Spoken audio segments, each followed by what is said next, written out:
2015 World Series. Maybe you're reading the review of the Royals Championship this week on kansascity.com or catching the replays on Fox Sports Kansas City. Game 5 is tonight, by the way. On SportsBeat KC, the Star's daily sports podcast, we're going to remember it today, Thursday, May 21st, with some of the writers who covered every game of the postseason in 2014 and 2015. Star columnists Sam Mellinger and Vahe Gregorian are here, and so is Andy McCullough, the primary Royals beat writer for the Star in those years. Andy now covers baseball as a senior writer for The Athletic, and he'll bring you up to date on his career early in the conversation. It was a wonderful time for the Royals, and we had a blast covering those games, as I think you'll hear. So here's Andy, Sam, Vahe, and me, Blair Kerkkhoff, on those Royals, and make sure to stick around to the end to hear Andy's press box adventure on the night of Game 5 in New York. Here we go. Andy, it is great to talk to you again. Glad to have you back. Tell us what you're doing now. We know that you're working for The Athletic, but you're not covering baseball on a daily basis. Take us through what you're doing now. I don't know what it is I'm doing. I mean, I'm trying to stay employed like everyone at this point. I guess my technical job is I'm a national writer for The Athletic. And so I just, try and find interesting stories about baseball that Ken Rosenthal hasn't already broken. It's good. I mean, it's great to finally have colleagues I respect. I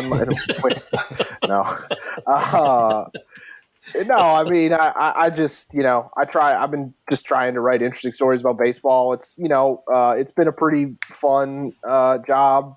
So far. I mean, being based out in LA, I still write a good chunk of stuff about the Dodgers and things like that. But I've found myself, more than once during the pandemic, kind of looking back on things that happened with the Royals and writing about them, because I think, those teams from 14 and 15, when I was fortunate enough to be covering the team for the Star, were, the most interesting teams I've ever been around. And I doubt I will be around teams that are, more fun than those guys were on a day-to-day basis. And so, doing a lot of trips down memory lane these days, a lot of remembering guys professionally. And podcasts about remembering baseball and World Series. So, so great segue. So thanks for setting that up for us. And so we are here to talk about the 2015 World Series run for the Royals. And look, it's not even been 5 years. I mean, if we were waiting for the 5-year anniversary, we'd wait until October. But the pandemic has made us do strange things, and so in May we're remembering the 2015 run by the Royals, which, as I look back on, and I'm watching some of the games on Fox Sports Kansas City here, and I just am reminded of, as you said, just what an amazing run it was for the entire 2 years, but especially the 15 run. That how improbable today it seems that a team that didn't hit with a ton of power, that didn't pitch with a lot, starting pitching anyway, wasn't as fearsome, or probably they turned over their rotation from 14 to 15 practically, but how that team managed to get it done, and in 15 get it done in a way that they weren't pushed to a deciding game in either the ALCS or the World Series. Andy, when you look back on it, what is it? What was it about these Royals teams that made them what they were? It's a question that gets honestly, it becomes tougher and tougher to say that the further you get away from it, because if you look at the Baseball Reference or whatever, things like that, you're like, yeah, that seems like a good team. Yeah, they had a lot of good players and a lot of guys had some good seasons. But being around them every day, I felt palpably that they were the best team in baseball that year. I felt like there was not a team in baseball who they could not beat in a 7-game series. They should be the favorite in every 7-game series because of the brand of baseball they played, right? They did things, they played a style, and they played to that style pretty much close to perfection. I mean, they didn't strike out a lot. They caught the baseball. They ran very effectively. They had lots of different guys who could run. They could go first to third. They had some really, really effective hitters in Ben Zobrist and Lorenzo Cain. Their pitching staff, their starting rotation was underrated, and their bullpen was tremendous. It's weird. I mean, they were not a super team in the way that we have super teams now, just several years later. And I think the landscape of the sport has shifted so much that so many more teams are tanking in 2019 and 2020 than they were in 2014 and 2015. But they played to their style of baseball as well as you could, and but they are also at the same time totally anachronistic. Like it feels like another lifetime ago in terms of how the sport is played, in 2019. So it's a tough question to answer. I'm curious what you guys think. What say you, Sam? Vahe? Well, no team has challenged my stance that chemistry is overrated more than that team as well. There really was. I mean, and some of that, I think, is what, Andy, what you were just talking about with they had a brand, they had a style, and they played to that. And there's a certain chemistry in that as well. And sort of all buying into the same thing. Were they last in the league in home runs? In 14, I think in 14 they were. In 14, okay. For sure. And it was just such a, in some ways, just like a middle finger to how the game was being played. And, gosh dang it, if they didn't pull it off. And there was one thing that really sticks out to me is there were a lot of people that was calling the Royals lucky. And that it was all like bloopers and, little flare hits that turn into 8-run rallies and stuff like that. But they took advantage of that stuff, and that was sort of their styles to do that. And that I remember Dayton specifically, and there were other guys in that front office as well. But I remember Dayton specifically just getting so irate at he must have read something or heard something, somebody specifically calling them lucky and calling it a fluke. And he said something like, "Well, I guess that trophy's a fluke. I guess that trophy that we have just doesn't exist. It's just magic. It's made up." And they started to take it pretty personally, which I think was part of the charm. Similar to what you guys are saying. I mean, it's funny. The parts were pretty good, right? But they were still better than some of their parts. And it to your point, Sam, about chemistry, we've certainly seen teams have what you might think of as great chemistry that aren't any good, and vice versa, teams with no chemistry that win and despise each other. But there was something particular about this energy, and I think that has something to do somehow with the knack for the comeback that this team had. I mean, there was some kind of culture there that made 6-7 hits in a row possible when you're down 4 runs in the 8th. I don't think that stuff was fluky. It's sort of like the point you made about Dayton. I guess, that all those hits were a figment of somebody's imagination too. So I think that was the thing that defines that team for me. And, beyond that, thinking about the comebacks within each game, but also how the team was made up of, its essence really was a lot of guys who had for lack of a better term, adversity, whether it was, Alex Gordon having to have his position changed, or Moustakas being sent down, or Chris Young and others with Kendrys Morales with debilitating injuries. These were a lot of guys who'd been through some things, and I think that was part of their gateway to where they went.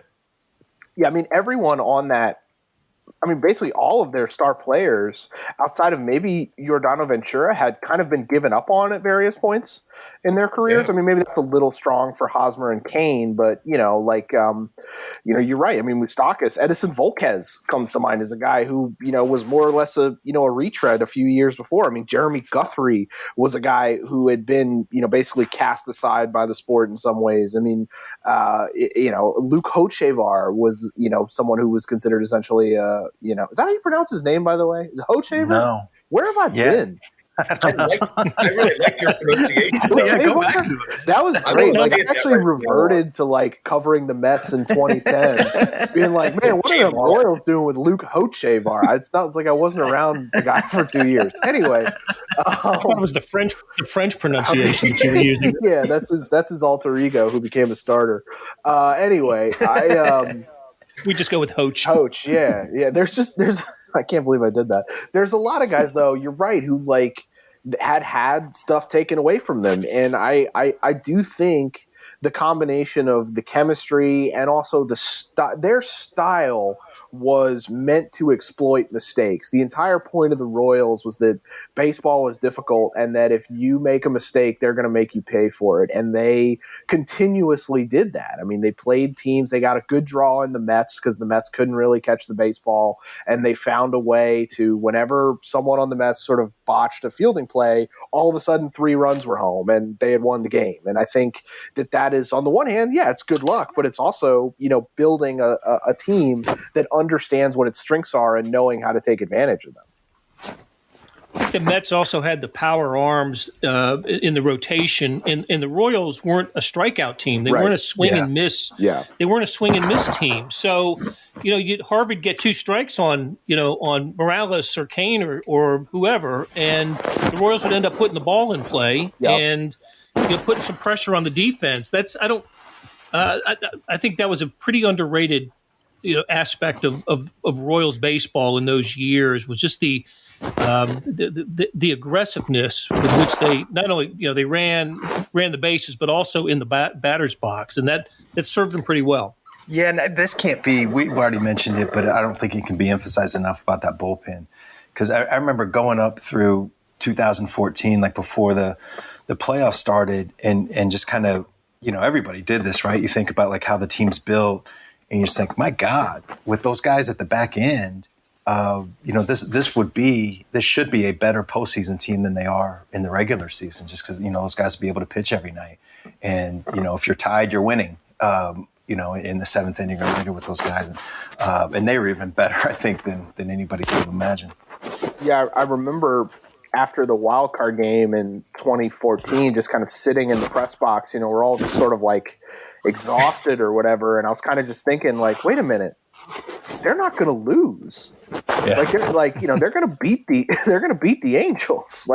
It kind of played out that way, where their back end was so effective that if they scratched together a couple runs, like they were in a good spot. Did you really feel that way? I mean, they go up against. I know we're going back to 2014 and leaving the World Series for a moment, but I think you have to take the Royals in their entirety here, 14 and 15. But they win the wild card game, and then they go play the team with the best record in the American League in the Angels, and have to go there. To me, it was the outfield defense that freaked out the Angels in that series, and they couldn't get anything down in the outfield because of plays by Aoki and Dyson, and I mean it was crazy. And Lorenzo Cain diving all over the place. I just thought that set the tone. Circuitous as it might be with Aoki. Yeah, just a blindfolded catch against the Angels. That was crazy. For some reason, I was looking through old tweets and I saw one that said, like, imagine Nori Aoki trying to get out of a maze, and that like really brightened my day just thinking about that image. I mean, yeah, like they had. I mean, their strengths matched up really well with what the Angels were kind of doing. The Angels were a team that had good hitters, but didn't have a lot of home run power. And so they were going to be kind of putting balls in play, and the Royals could run down a lot of them, it was a good draw. I mean, their weakness, if they had one, I'm sure they had weaknesses, but their biggest weakness was against like left-handed starters, and outside of one from San Francisco and Dallas Keuchel, they didn't really run into a ton of those over those 2 years. No, they didn't. And the other thing, and maybe this goes a little overlooked, is that Royals lineup went right, left, switch, right, left. You couldn't. It really didn't matter who they were facing. And you're right, Bumgarner obviously shut him down several times in the World Series. But there was some really nice balance to that lineup. So much balance that you got Escobar hitting leadoff and Gordon and Rios hitting 8 and 9 in 15. So you've got a guy who how often did Escobar hit leadoff in his Royals career? Was it the last couple of months of 14 and then the playoff runs of 14 and 15? That was hilarious, by the way. Like the best part was Ned just basically telling Andy, like, I don't know why it works. Like, I understand it shouldn't work. This is not what should be happening. But watch. Yeah, there was a game I remember. It was I want to say it was in Chicago, and they've been going through this will they or won't they thing with moving Esky back to the leadoff spot because by all accounts, like either Alex Gordon or Ben Zobrist should be leading off. It's crazy to do anything else. And Ned was just like he'd been flirting with it for a couple of days. You could tell like he wanted to put Esky back there. And that night they played the White Sox, and they've been going kind of rough for a little while, and they won the game because Eric Hosmer hit a home run in like the 10th inning or something, and afterwards Ned's like, this is why we got to have Esky in the leadoff spot. And I was just like, Ned, you won because Hos hit a home run. He's like, no, see, Andy, you don't understand. And I was just like, okay, like, so here, like, just so you know, Royals fans, the best team of your generation is going to have its worst hitter leading off, getting more at bats than everyone else in the postseason. Hope you're ready. And by God, it worked. Crazy how it worked. It was the ALCS MVP in 15. So let's go back to the World Series in 15. So the Royals go in.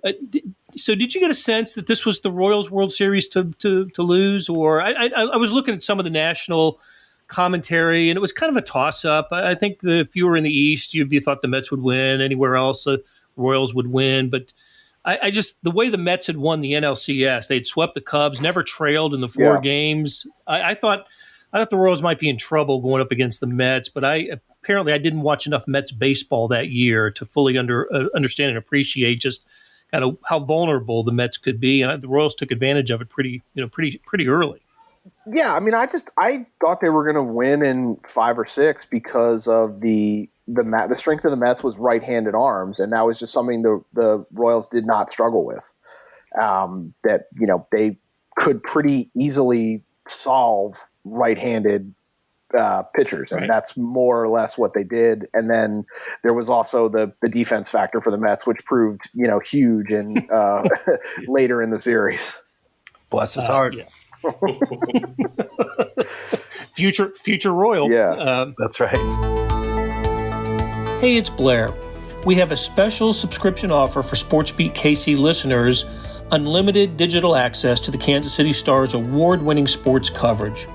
Sign up now for 1 year of Sports Pass for access to all the sports news, features, and columns presented on the kansascity.com site, and it's only $30. That's a 40% savings off our regular rate. Your subscription will automatically renew after the initial term at $50 unless you tell us to cancel.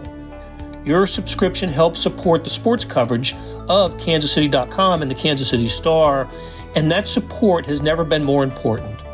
Please visit kansascity.com/SportsBeatKC offer to get this special offer. And as always, thanks for listening. Runner at third, one out. Broken back. Cut off by right. Out, throw home. World tie game. Unbelievable base running by Eric Hosmer has tied it.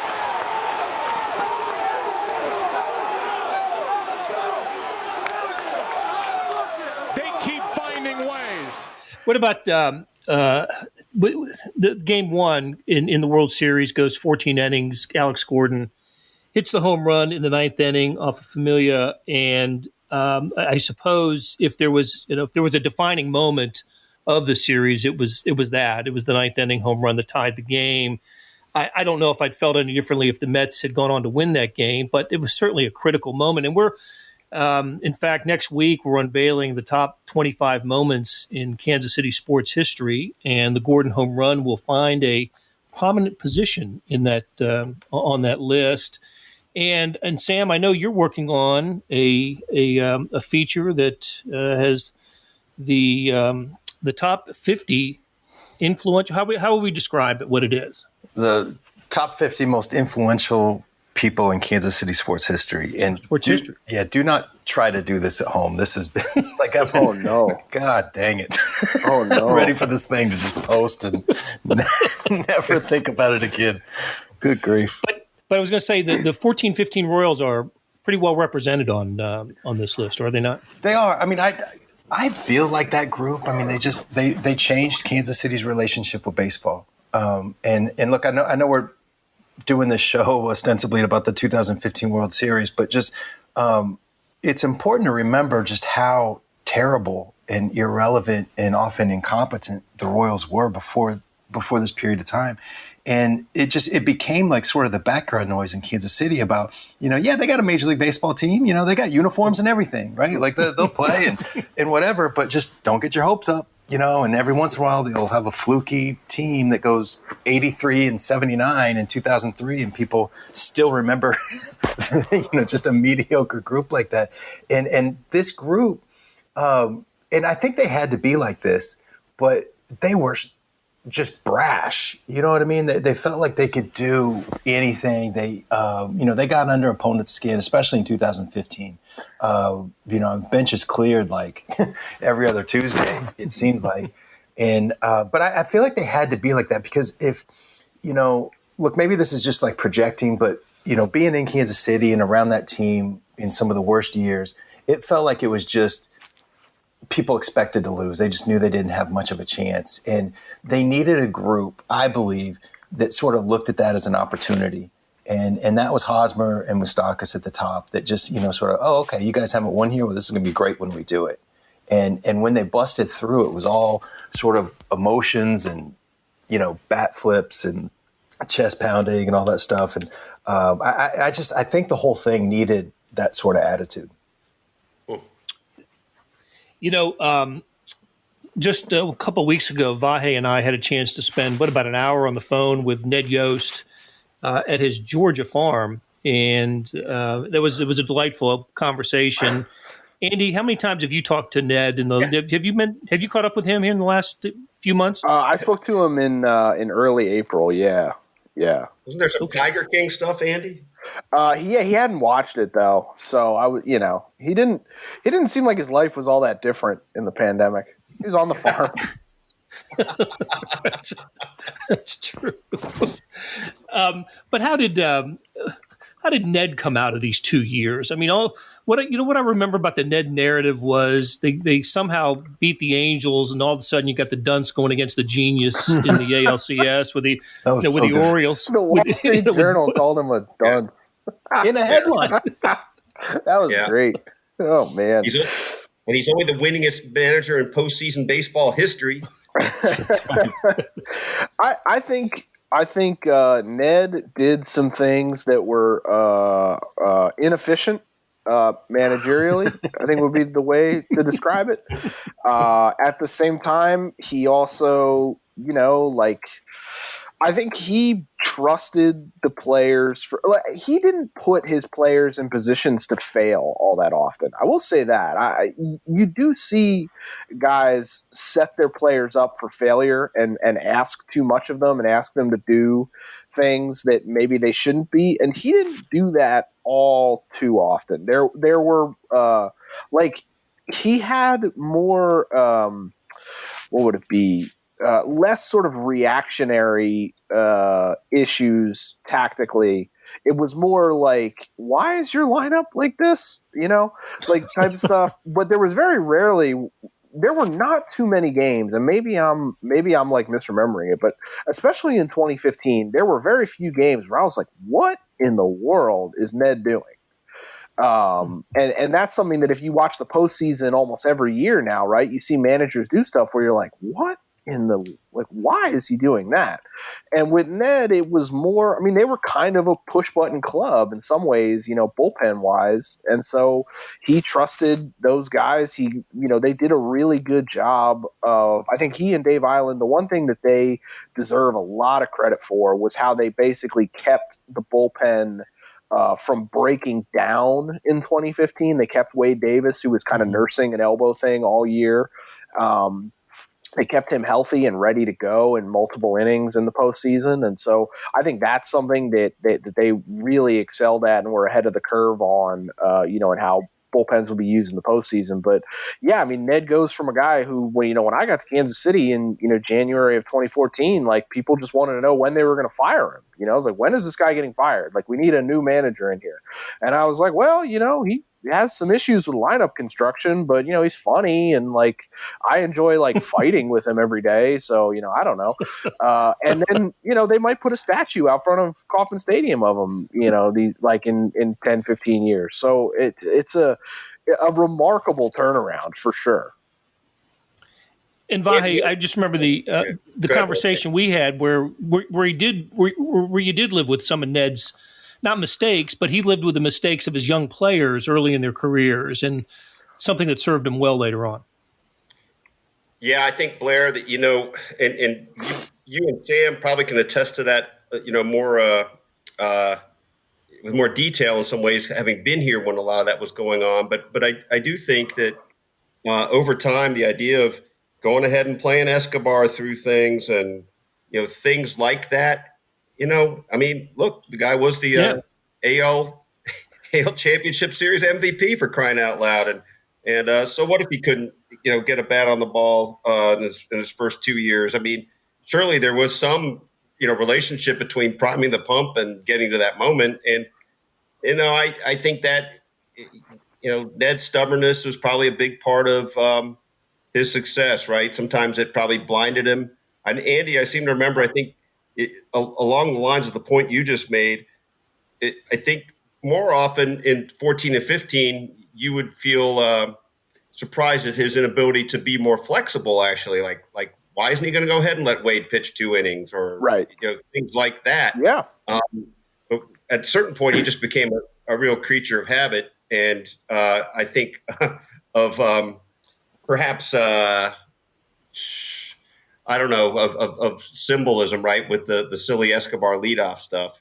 But there was some kind of mojo to Ned in the end. And by the way, I just want to throw in, I really enjoyed the bickering between Andy and Ned all the time. I mean, it was really fun to watch. Yeah. Especially in the postseason when it went to the next level. I thought Yeah, my favorite would be when he would be at the podium and I would raise my hand and he would just start answering my question before I'd even given it. Because it was like invariably like about the roster, or just like I didn't care. Like I just needed to fill out my notebook. Like I didn't care if the first question was like, so why is Christian Colon on the roster? And he would just be like, I'd raise my hand and he'd be like, Andy, we took Jason Nix because he can play multiple positions. All right. And look, he was usually right, wasn't he? He was like Radar O'Reilly and Colonel Potter. And then the next question will be like, Ned, this is the first time Kansas City's had postseason baseball since 1985. What does it mean to the city? Ned, who'd been in the city since 5 years, right? So, all right. Hey, correct me if I'm wrong on this. Zobrist left the Royals, became the World Series MVP for the Cubs in 2016. Has any other Royals? The only Royals left from from the 15 team are Salvador Perez, Alex Gordon, Danny Duffy, and Greg Holland if he's if he makes the team, and I suspect he will, especially if the rosters go to 50. But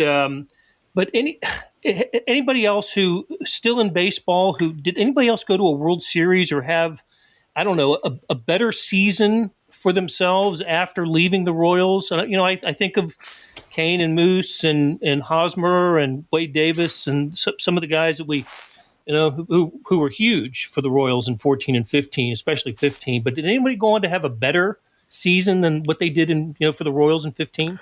The one guy who comes to mind is Liam Hendricks. Liam Hendricks, who there you go. Pitched briefly for the team in 14. And now is sort of the best closer in baseball. But yeah, I had forgotten he was with. I forgot he was with the Royals just for like half a season or something. Cup of coffee, in 14. But I mean, Ryan Madsen had a run with the Dodgers where he was a useful reliever. But I mean.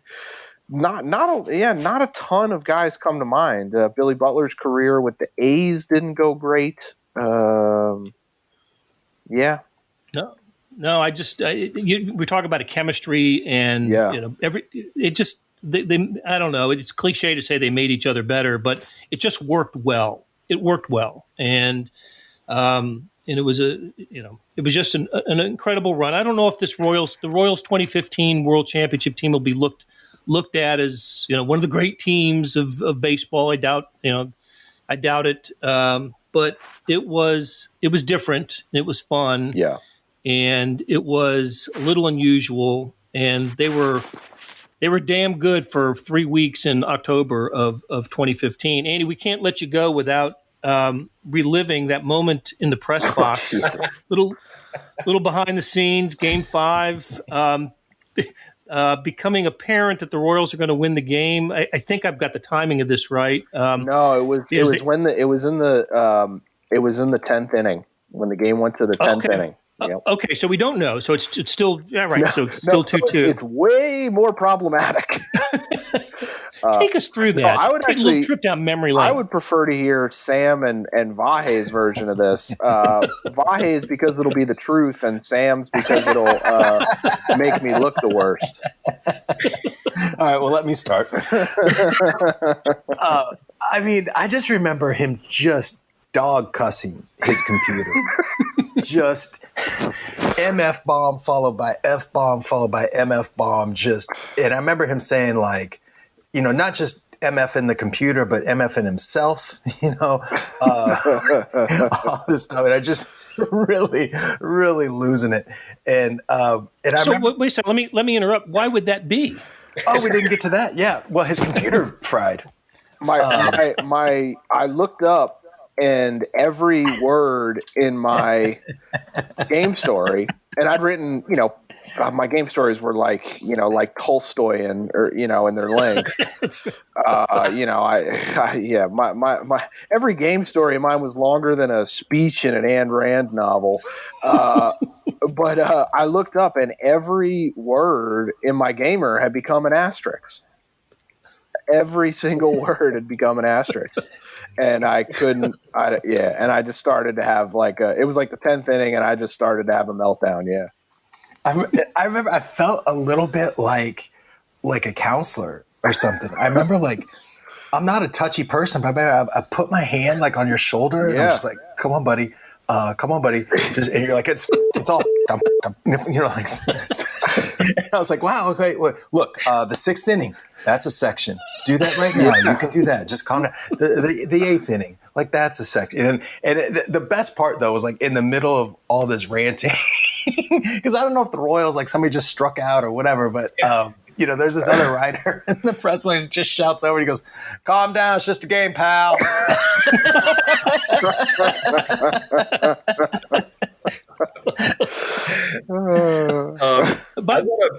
I started to say this, Andy, but I'm going to validate Sam's version. Oh no! And that's how I remember it. I think I might have dared go down into the line glass area, and then it was quickly rebuffed. My suggestion was probably even more inflammatory. We'll just start with the first sentence. Yeah. But I do want to say this, and maybe this is a little bit of a parallel to covering that team. Andy had quite a comeback. And that I would point out Andy's eventual final game story to anybody on earth who wants to see what the consummate perfect game story on the most meaningful moment in decades is. It was unbelievably good. Yeah, I appreciate that. It reappeared at some point, right? I mean, the typed words did reappear somehow. Who got in? No, I mean, he started over. I mean, I give all the. I mean, honestly, as much as it pains me to do this, I give all the credit in the world to Sam for talking me through it, because he really did. He was like, "All right, buddy. Well, okay, so Matt Harvey was in this game, but now he's not." Maybe you can write a little bit about how that happened, and you should do a little bit on that. And then, hey, guess what? They tied it. Maybe you can do some play-by-play on what happened during that play. And I also remember at some point Chris Fickett, our intrepid sports editor who was there, kind of came down and was like, "Hey, what's going on here?" And I was like, "We're all it's all effed. Like, we can't do it. You know, the story's gone. Tell Fannin that like he's not going to have it for the front. We got to get something else on the front." And just total panic or whatever. And Chris went back and called Mike, the exec editor, and basically told him like, "Yeah, so Andy's in some trouble." And Mike told him in no unharsh terms that I needed to produce that story, or we were all going to be in some trouble. And Chris very smartly did not communicate that message. So I was actually working under the pretense where it's like, it's fine. They got it figured out. Just get it all back together and you'll be fine. You don't need to hit deadline. You'll be all right. And luckily, I was unaware that they were having a meltdown on the other end, waiting for my gamers. So, yeah, man, that was a good one. That was a good one. I would add this, like a lot of people may or may not remember that game went 12 innings. It's good that it went 12 and not 10. That was productive time. Oh man, yeah. I mean, that the 10th and 11th inning. I mean, God bless Luke Hochevar for his scoreless work, because that's how we got there. Is the Royals just like blanked them for a couple innings, and by the time like the 12th rolled around, like I pretty much had it almost all up and running again. So. But yeah, that was not a fun hour. That was not a fun hour for sure. Glad I was in the auxiliary press box down in the outfield. In the outfield at that time. So.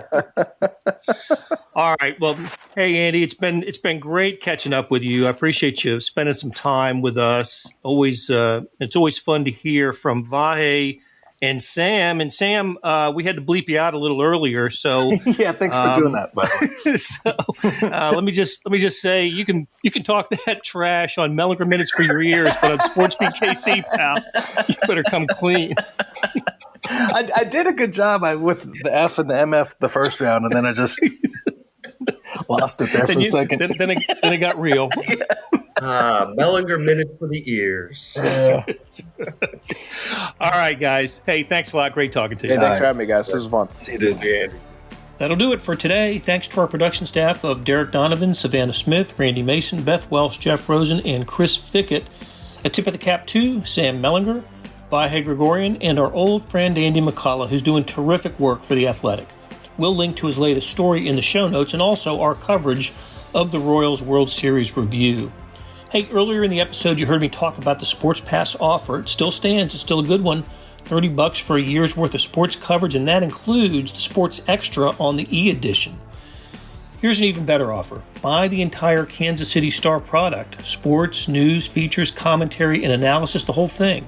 You get all the stories written by my talented colleagues, plus extra pages of news, sports, and business coverage. The details can be found at account.kansascity.com/subscribe. That's account.kansascity.com/subscribe. Whether it's the Sports Pass or the full subscription, you're getting and supporting the best sports and news coverage in Kansas City and helping us produce programs like SportsBeat KC. Thanks for listening.